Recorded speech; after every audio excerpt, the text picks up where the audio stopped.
Good morning, guys. Welcome back. So it's been a while. We've been having a few issues with the channel. I'm thinking it's okay now. I can finally start uploading the amount I want to upload. Basically, what happened was just restricting how many I could upload at a time, which was really annoying. That was a few days ago, so it should be stable now. Now, back here, guys.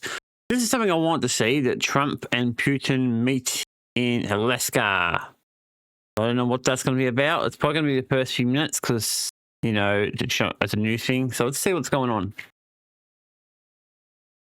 25.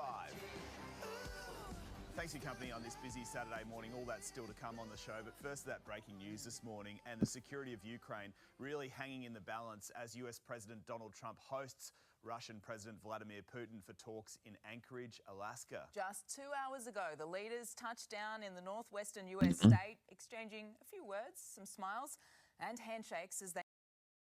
I personally think Trump's a fool. I really do. I think Trump's the biggest, dumbest American person in the world. met. Look at that red carpet, their summit. I mean, look how big Trump is compared to Putin. I mean, Jesus Christ. He's definitely not the peak of American fitness, is he? Is underway right now at Joint Base Elmendorf, Richardson, where they will shortly host a joint media conference. Our US correspondent Reed Butler is there. Reed, the stakes, they're pretty high. Yeah, they are. Guys, and what a moment that was. The United States literally rolling out the red carpet for Russian President Vladimir Putin, sending B-2 bombers through the... I've got to ask many questions. Why are we doing this? Why would we give him the red carpet? He's a madman, basically. I don't know why America's doing that. Embarrassment. I mean, I understand he's a world figure and all that, but he's not a liked world figure. He's not an important world figure. He's just some sort of dictator.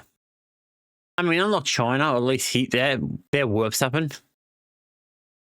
But yeah, this guy's not. I don't give a shit what anyone says. I don't like Putin that much. I used to like him when I was younger, but not now.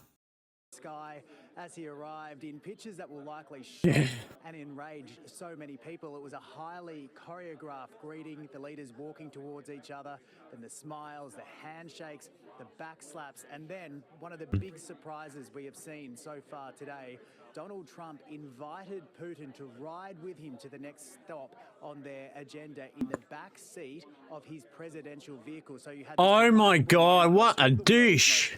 Powerful men were riding together, hitching a ride in the back seat of the beast. The beginning of these face-to-face talks, no translators in there. And while they went to the next stop together, just one-on-one, the other big surprise we've seen today... But at the end of the day, guys, I'm hoping they can work something out.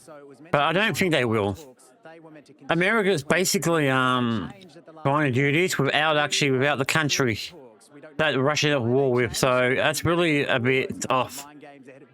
Diplomatic events like this are common, but you had, instead of just Trump and Putin together at this summit right now, it was Trump, his Secretary of State Marco Rubio, and Special Envoy Steve Witkoff, I should say, and then joining Putin was the Foreign Minister Sergei Lavrov and another top Kremlin aide. We know that Russia is keen to push for not just talks here on Ukraine, but also potentially talk about broadening Russia and the United States relationship here, maybe distract a little bit from the war in... Yeah, that's exactly what he wants to do. Get Trump's attention away from that. We do know, though, that at least heading to this summit, Trump was still very set on his one goal. Here is the US president speaking on Air Force... I know.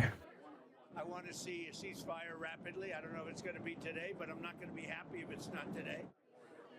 No one cares what anyone thinks here, dude. No one cares. He said today that he is counting on America. He wants trilateral talks. He wants all three leaders to get together and talk about the war in his country. Now, I just want to show you the room where I'm in right now, guys. This is the press conference room. You can see a whole lot of press from all around the world, including Russia. Soon, hopefully in the next few hours, we are expecting both Vladimir Putin and Donald Trump to hold a joint media conference after this summit. All right, so it doesn't look like they've done yet. So this is just getting ready to go. That if things don't go well during these closed-door talks, he might come out alone and show Putin the door. So we will see what happens. I've just been hearing That would be some funny. Russian translations there up on the stage. That might be a sign that we could expect Putin to join Trump. We will soon find out, and it will likely all play out over the course of the show, guys. All right, Reid, thank Yeah, I you so don't know much. how I feel about As this. soon as we see some movement there. I mean, it's good because they want peace. Get away from this World War III bullshit.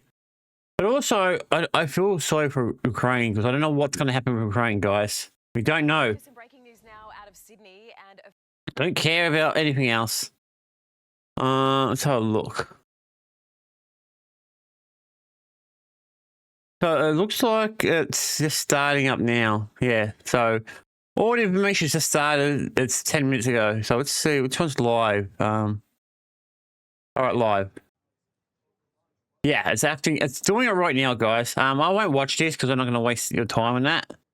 But what we'll do, guys, is we'll come back to it at a later date. Probably tomorrow. We'll come back tomorrow and we'll have a quick look at it and see what happens. But yeah, I'm going to get back to the news thing because I'll see if there's anything else to talk about. I don't think there's anything spectacular for me to talk about. good morning. The eyes. Goodness gracious, I wish I would stop doing that. All right, let's see. Rain, don't care. Don't definitely. I just saw that. Oh, goodness gracious. Weather.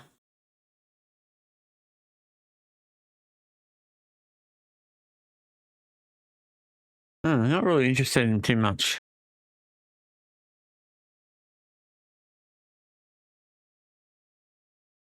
Don't know if there's anything here I'm really interested in, guys. I mean, this one does matter, but it doesn't matter. This one might be important because this is an issue in Australia. We'll come back in there. Don't care. All right, that's about it. I think just two things today. Yeah, there's never a lot of stuff going on.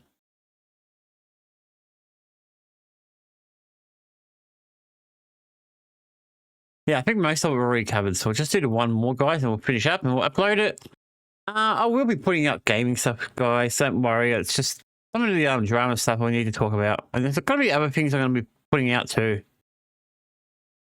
So I don't know when we'll start doing it. I don't know how many times we'll do it. I'm hoping to do like 2, maybe 3 normal videos, a let's play, and whatever streams I do. But it means there's going to be a fair bit of videos. Now, none of them are going to be super long. So the normal drama stuff, they're not going to be longer than 20, maybe 25, 30 minutes. Somewhere around there. So let's play games can be anywhere between up to an hour tops, because there's only going to be 1 game at a time, not 2.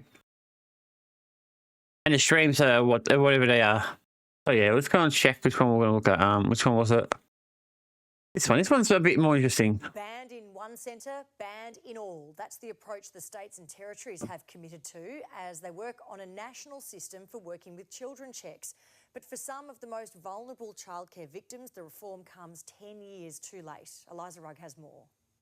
If a person is banned from holding a working with children check in one jurisdiction, you're banned in all of them.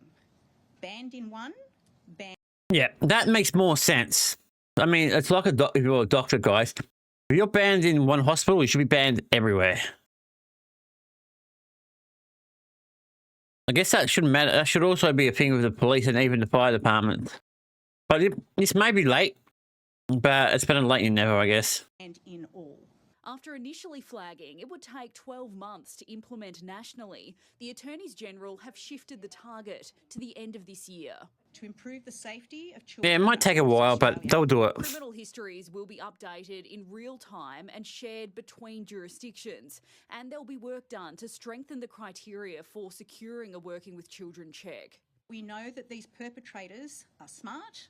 They will look at any ways to be able to game the system. It won't be a truly national system. It will be state and territory systems still working in their own states and territories. The reform comes in the wake of recent horrific this piece of shit against Victorian childcare worker Joshua Brown. What's even more important is that we actually build the confidence and capability of adults already in the system. No, exactly. To identify when people are engaging in what it might be grooming behaviour. A pilot program is underway with IT upgrades needed to stop predators shifting between childcare centres. These changes were a recommendation of the Royal Commission into Child Sexual Abuse some 10 years ago. The Federal Attorney General admitting today that children and their families who've suffered between then and now they've been let down. Parents want to feel like they can trust the people who they are leaving their most precious people with. Of course, that's what they're there for. Urgent child safety review was due to be handed to the government today, but wasn't. There's no firm commitment on when it will be released to the public. And it is my expectation that we will be in a position to release the review and our response within a matter of days of its receipt. Promising to implement all the recommendations as soon as possible. It is All right, that sounds good. That is reviewing previous reviews. The government has failed families in Victoria. Eliza Rugg, 9 I hate how they always make everything so political. And here's the thing. If they failed everyone, what come you didn't do anything about it? Why was there nothing about it in the election or anything? You guys like to say that all the time. This is what every single government thing does. They keep saying this government stuffs up. I mean, that's the idea to argue about it.